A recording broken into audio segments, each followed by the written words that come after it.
Welcome back to Market on Close. Let's do some trading and rip through some charts with Gareth Soloway joining us to talk some tech names, in particular, Chief Market Strategist at Verified Investing. Hey, Gareth, how you doing? Welcome back.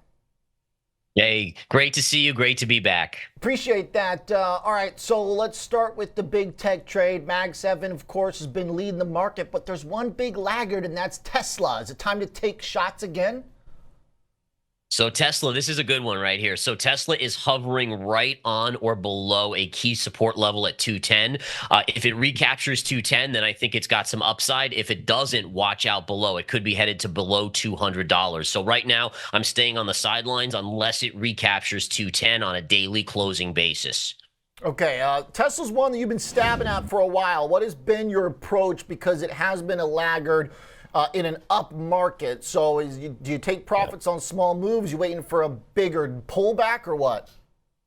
Yeah, so for me at least, I'm shorting into run-ups, right? So the whole thesis of margins contracting, we know the EV market's now starting to have trouble. We're definitely seeing EV sales fall off a cliff. We know Tesla's been cutting the price on so many of their vehicles, which again is all signals that the EV market is slowing down more significantly. So in general, you would generally favor downside with competition.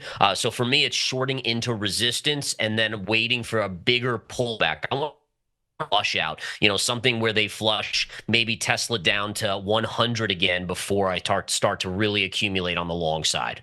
Okay. So looking for deeper moves, an extension basically of the trend that we've been in.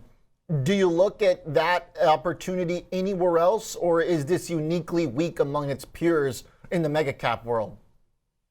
Yeah, I think it's uniquely weak because of the EV issues, because of their exposure to China. Again, Apple's kind of in the same boat. Apple had a really good late last week, but was struggling prior to that after they cut prices of the iPhones in China. But I think that, again, if you look at the Mag 7, it's really NVIDIA, it's Facebook/Meta, it's Microsoft, and to some extent Amazon and Google as well, with, like you said, Tesla left behind, and somewhat Apple as well. So again, the Magnificent 7 trade has been remarkable. In fact, the semiconductors and the tech sector, they've basically carried this market to the all-time highs. In fact, if you look at all the other sectors, the only one that's actually hitting new all-time highs is the tech sector, but it's so big at this point that it's carrying the entire market with it. Now, for me as a technician, that's something that I pay attention to because it does breed alerts, right? It tells me that there's the underbelly of the market is not as healthy as the overall indices are telling us.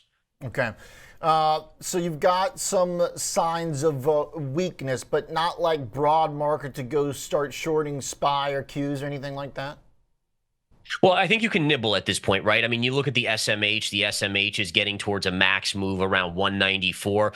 It's a measured move. So and the measured move is an amazing technique that I use. It's looking at a previous major move up. Then we have a lot of consolidation, kind of that 2022-ish consolidation pullback, and we've now almost mapped out an equal amount of move to the upside as that original move. And so what you do is psychologically understand that investors will look to start to sell into that, and also, by the way, looking at something like an NVIDIA, a Broadcom, an SMCI, an AMD, these runs are now becoming kind of almost internet.com like. And again, you could say, oh, but AI is going to change the world. Well, the internet did too. It didn't stop the internet stocks from having a big collapse at some point in the future. And I keep going back to the Tesla story, right? So Tesla was the only EV game in town in 2021. And then all of a sudden, everyone else started to make EVs, Ford, GM, et cetera. And I do fear that with NVIDIA, the same thing is going to happen, is that all of the other semiconductors are chomping at the bit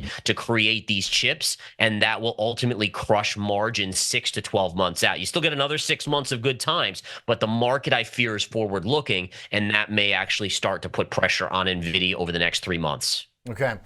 Now, you watch Intel. I guess one is today AMD's drop, and the analysts calling it irrational exuberance. Sounds like you would sympathize with that commentary. What role does Intel play here, which has had an epic comeback?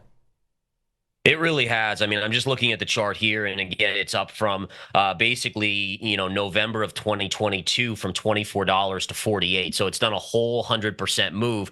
There is a chance that it could go up a little bit more. I have a big resistance line around 54, so there might be another 10, 15% in this. But overall, same kind of deal. I would be a little bit skeptical. I could see it maybe one more push on this earnings, and then look to take profits into that $54 to $55 level.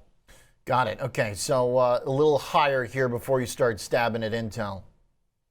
Yeah, for sure. And again, later this week, we know we have Tesla earnings. We touched on that. Netflix is going to come out with earnings. I think that's tomorrow after the close. Netflix is an interesting one. It hasn't filled a gap at around 507. And again, as a technician, I look for these type of things. So it might push up a little bit on earnings. Again, the stock has had a remarkable comeback, but this wouldn't be, again, I wouldn't necessarily be going long here into earnings, but at the same time, I certainly wouldn't be short into earnings as well. There's a lot of stocks out there that are making new all-time highs that are very, very lofty. I don't look at Netflix as being one of those ridiculously lofty plays at this point. So it would be possible to see a surprise pop on Netflix into earnings. Well, it seems increasingly like they're the only ones that know how to turn a profit from streaming at this point with the advertising bracket. All right, so Intel getting ready to stab, basically. Netflix watch it to push to the gap closer to 500.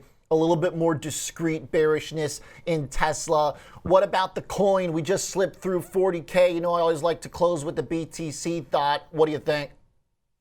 I was waiting for you to ask me on that one. So this is the kicker, right? We had the great push up into the spot ETF. I love to remind people, and again, this is something that we can all learn from, is that in the 2017 top in Bitcoin, that was when futures were released. Yep. The 2021 first top was when Coinbase IPO debuted. The second one was the futures for the ETF futures, and this one was the spot ETF. So there's this history of the hype leading into these runs in Bitcoin, and then kind of the letdown effect. I think we're coming back to at least 38,000 in the next, couple of weeks. And then if we break below 38,000, we could revisit 30,000. Now, but 30,000 to 32,000 will be epic support on Bitcoin. The only reason I would see us breaking 30 to 32,000 to the downside is if the stock market really starts to tumble. So I'm going to be a buyer personally at around 30 to 32,000. The 38,000 is more where I'm looking to cover my short. Okay. Good analysis. Like that analysis. Any existential risk building for corners with stocks at all-time highs, but Bitcoin not? Can't really think of a lot of examples where that happened. Yeah, you're right. There's a divergence here. I mean, there's so many divergences out there. There's negative divergences in the RSI on almost every market, including it was in Bitcoin before this fall, kind of alerting us to that. And I also think that you have to look at some of the issues going on in China. Does the China slowdown start to spread to other parts of the globe? Because that is getting to be nasty. In fact, I was looking earlier today at the Hang Seng market versus the S&P, and it's very rare to see such a divergence in markets with the two biggest economies in the world. And I think that's really something that I'm paying attention to. Are we going to see China start to turn around, or is the U.S. going to come down to meet it as well? So little things like that becoming very intriguing going into this period where the market's expecting a lot of Fed rate cuts this year, and the Fed's kind of saying not so fast. We have to watch those inflation and jobs numbers coming up soon. All right. Thanks, Garrett, for the charts. Appreciate the look. Thank you. All right. You got it, Gareth Soloway. Verified Investing.